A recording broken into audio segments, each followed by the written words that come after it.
very influenced by Hegel. He uses Hegel language. We saw immediate and mediation and higher immediacy and so forth. Well, this is Kierkegaard taking over and transforming Hegel, because Hegel was a philosopher and didn't get it right according to Kierkegaard. Okay, so let's read the first paragraph. The human being is spirit, but what is spirit? Spirit is the self, but what is the self? The self is a relation which relates itself to itself, or that in the relation which is its relating to itself. The self, this is getting good. The self is not the relation, but the relation's relation to itself. That's already pretty hard point. That's what that says is, what a human being is the stand that they take on themselves. I mean, we just heard the Greeks' way of relating them to themselves was either to deny the soul part or deny the body part. There are other ways of relating to the self. Pascal thought you could get it together somehow by relating to the God-man in the right way. In any case, what it is to be a self isn't just to be a set of factors, to talk in his language, but it's the way these set of factors take a stand on being this set of factors. That's what that's going on and on about, relating itself to itself. It turns out to be very important for all existentialist understandings. Heidegger, the other important existentialist I teach, says that human beings are the being whose being is an issue for them. That's Heidegger just taking over Kierkegaard and saying it in other terms. So let's go on, because there's lots to be filled in yet. A human being is a synthesis of the infinite and the finite, of the temporal and the eternal, of freedom and necessity, in short, a synthesis. Well, that's important. A synthesis, not a combination. A combination is what the Greeks had.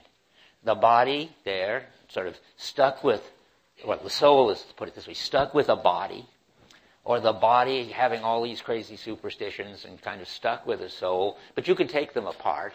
They're just a combination.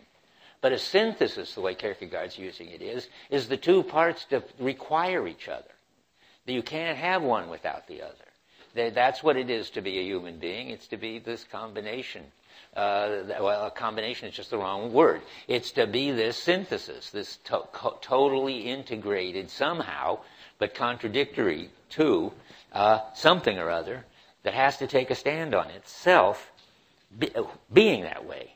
Okay, so, by the way, let me just correct Kierkegaard here for a minute. I've always annoyed, this is the way he wrote it, but if I were reading his paper, I would correct it at this point. A human being is a synthesis of the infinite and the finite, of the temporal and eternal. Do you find something confusing about that? You recognize sort of what parallelism is when you're writing? He should say of the infinite and the finite, of the eternal and the temporal. He should lay them out all the same way. You can correct it. You can do better than Kierkegaard on that. So it's a synthesis of the infinite and the finite, of the eternal and the temporal, of freedom and necessity. There he's back in the parallel again. In short, a synthesis. Now get ready for the next mind-blowing thing. A synthesis is a relation between two terms. Looked at in this way, the human being is not yet a self. Good grief, we've just spent a whole paragraph presumably defining the self, and now that it looks like we finished this paragraph, turns out we haven't defined the self. What we've done, look at the diagram on the back, what we've gotten so far is R1 in the diagram. That is, this human being, which is a synthesis, though it doesn't know what to do with it yet, of, and then I've got the finite temporal necessary, and the infinite, eternal, possible. And you can see at the bottom of that picture that the soul and the body are in there. They're sort of the Greek version. But Kierkegaard never will say soul and body, because it seems too much like you can take them apart, that when the body dies, the soul goes on, and so forth. But he's got his own names for the aspect of the body that's the important thing, namely finite, temporal, and necessary, and the aspect of the soul, which is the important thing. Only these two sets of factors, as he calls them, have to be together. You can't define them apart from each other, he's going to claim. Now, so far, first paragraph. Any problems yet? It gets worse. You will see. Okay, here we go. In fact, it's the next paragraph which to me is the hardest. I don't really quite understand why he says what he says the way he's saying it here, but I know what he's saying.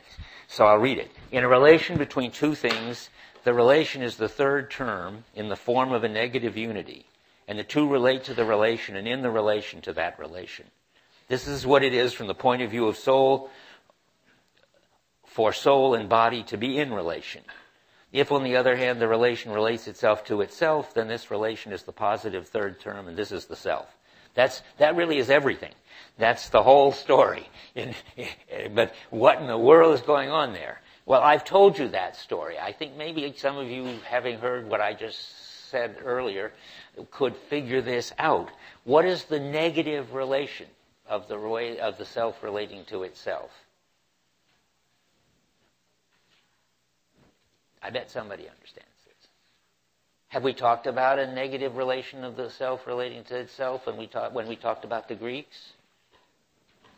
Makes me a little worried. Yeah. Concept of the body and soul being separate from one another? That's half of it. But why would you call that a negative relation? That's only that you haven't quite got it. To help him. What's the negative? Yeah. Because you have to deny a part of yourself. That's it. It's a relation in which you define yourself by repressing half of yourself. That's a way of relating to yourself, which is a negative relation. That was the first clue I got. Notice that in all this abstract talk, the only example he gives is that is what, from the point of view of soul, for soul and body to be in relation. That was my clue once upon a time.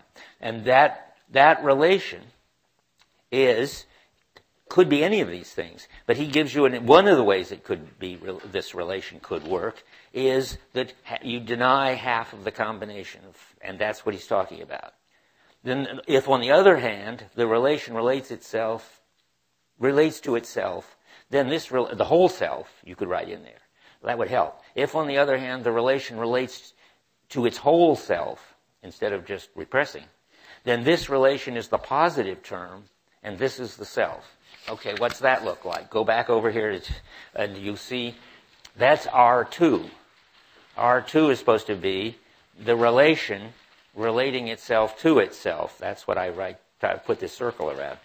I'm sure this can be improved upon, but this is the best I can do.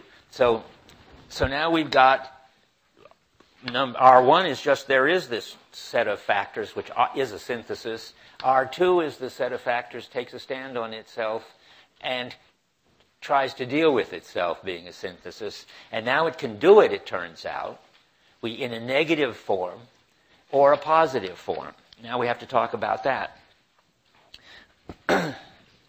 And that's really in the italics at the top of the description.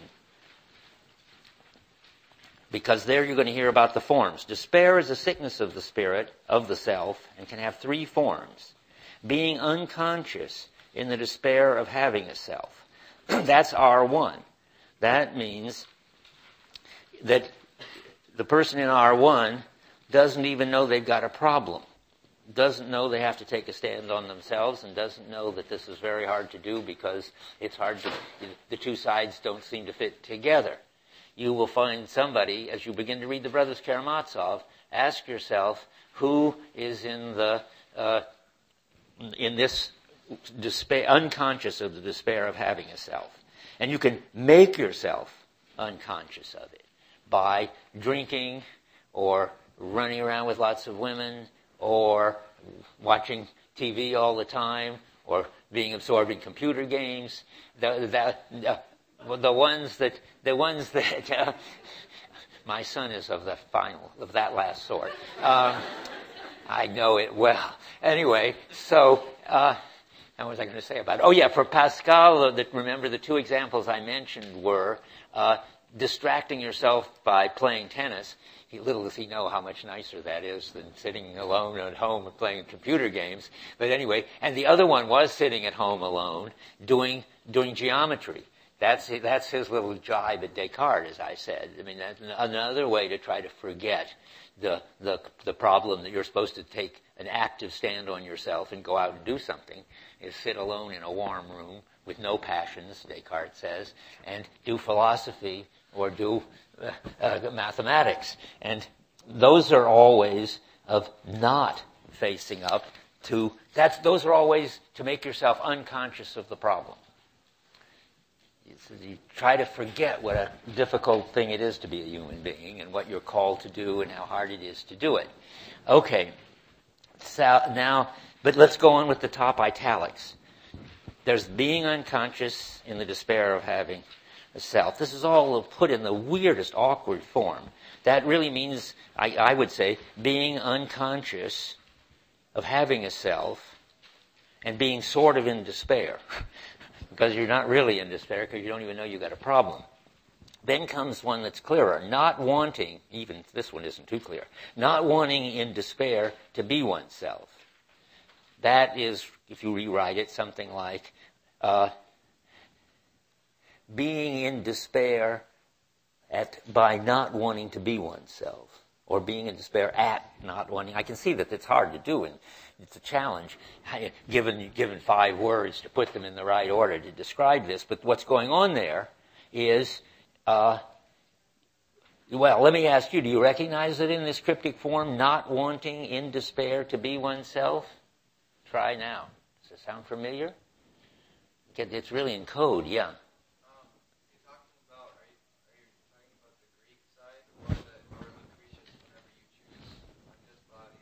That's great. You've got it. I feel happy that the message is getting across. Yeah, that's another version of the negative R2, the not wanting to be oneself, and you're going to be in despair because you give up trying to get the whole self together. So that's going to be which one of the brothers is in that condition? That's the same brother who's trying to be perfect. And then we have to see. And wanting in despair to be oneself. Well, that means trying with all your might to get the two sides together and not being able to do it. Because nobody on their own can get the two sets of factors together. But there's one of the brothers who is trying with all his might to get the two factors together and is in despair because he sees that he can't do it. Okay, now we can go back, I think, to where we are. Well, maybe not. Let me make sure here. So we've done R1. We've done the fact that the self is a combination. So you can't have one without the other.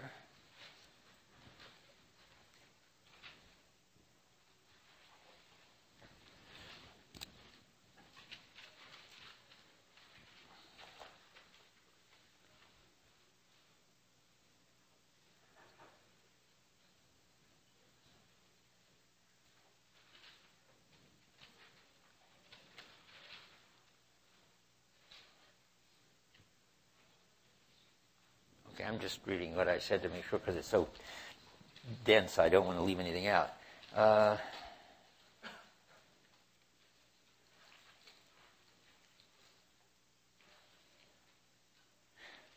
another way to put it is what I was saying, why you can't get them together, the factors, is that they are contradictory. Or at least if you don't get the right relation to them, they're contradictory. So that you can't just say, I'm going to just put them together. There isn't any direct way for you to put them together. That's what I'm going to get to in a minute. You can't, I wrote here, express your bodily finite needs and capacities at the same time fully expressing all your intellectual needs and spiritual, religious needs and capacities. Or, to put it another way, you can't be fully involved and fully detached at the same time. In fact, the more you express one, the less you're able to express the other. If you try to fulfill both, you can try to fulfill both completely, but that struggle won't work, and then you'll realize you're in despair.